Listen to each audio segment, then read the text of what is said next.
बहुत समय पहले की बात है। हिमालय की तलहटी में एक पुराना महल था जिसे लोग श्रापित महल कहते थे। कहते हैं कि यह महल एक महान राजा और उसकी रानी का था, लेकिन उनकी आत्माएं आज भी वहां भटक रही थीं। कोई भी उस महल के पास जाने की हिम्मत नहीं करता था, क्योंकि जिसने भी वहां कदम रखा वह कभी वापस नहीं आया। गांव के एक युवक अर्जुन को इस कहानी पर यकीन नहीं था। वह एक साहसी और जिज्ञासु व्यक्ति था। एक दिन उसने फैसला किया कि वह इस रहस्य से पर्दा उठाएगा। गांव के बुजुर्गों ने उसे बहुत समझाया, मगर वह नहीं माना। आखिरकार एक रात वह अकेले महल की ओर निकल पड़ा। जैसे ही अर्जुन ने महल के विशाल दरवाजे को धक्का दिया, वह खुद ही चरमराते हुए खुल गया।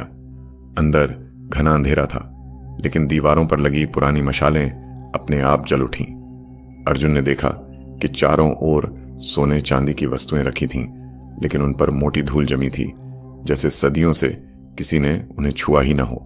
तभी एक धीमी सरसराहट हुई। अर्जुन ने मुड़कर देखा तो एक परछाई तेजी से एक बड़े दरवाजे के पीछे गायब हो गई।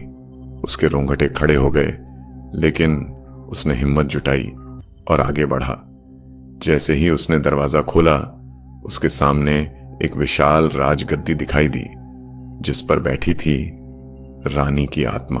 रानी ने धीरे धीरे सिर उठाया। उसकी आंखें लाल थीं और चेहरा बेहद खूबसूरत मगर दर्द से भरा हुआ था।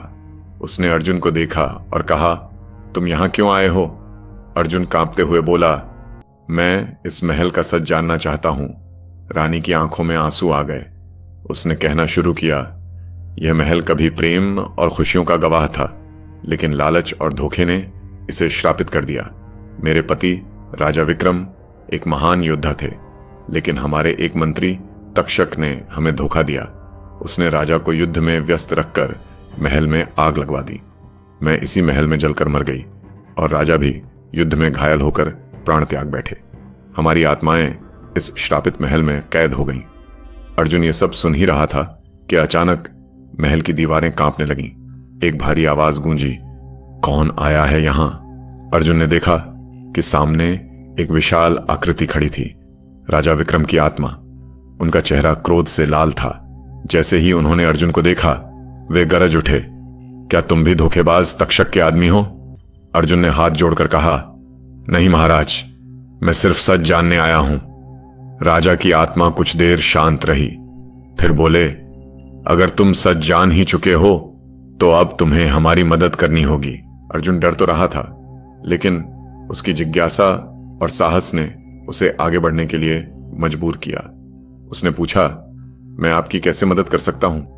रानी ने कहा, हमें इस श्राप से मुक्त करने के लिए तक्षक की आत्मा को जलाना होगा। वह भी इस महल के किसी कोने में छिपी है, लेकिन ध्यान रहे, वह बहुत शक्तिशाली और धूर्त आत्मा है। अर्जुन ने सहमति में सिर हिलाया और महल के अंदर की खोज शुरू कर दी। कई घंटे बीत गए, लेकिन तक्षक की आत्मा कहीं नहीं मिली। तभी उसे एक पुराने तहखाने का दरवाजा दिखाई दिया। जब उसने उसे खोला तो वहां एक काले धुएं से बनी परछाई खड़ी थी। तक्षक की आत्मा। तक्षक की आत्मा अर्जुन को देखकर हंसी और बोली, अरे एक और मूर्ख, तुम भी यहीं फंस जाओगे। अर्जुन ने साहस जुटाकर जवाब दिया, नहीं, मैं राजा और रानी की आत्माओं को मुक्त करने आया हूं।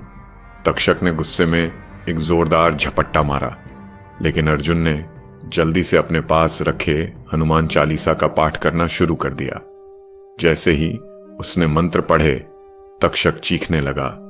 उसके शरीर से आग की लपटें उठने लगीं और कुछ ही देर में वह जलकर राख हो गया। महल में अचानक रोशनी फैल गई। राजा और रानी की आत्माएं मुस्कुराईं।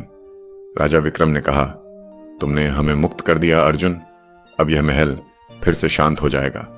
रानी ने एक आशीर्वाद देते हुए कहा, तुम्हारा जीवन सुखी रहेगा। और फिर राजा और रानी की आत्माएं धीरे धीरे आकाश में विलीन हो गईं।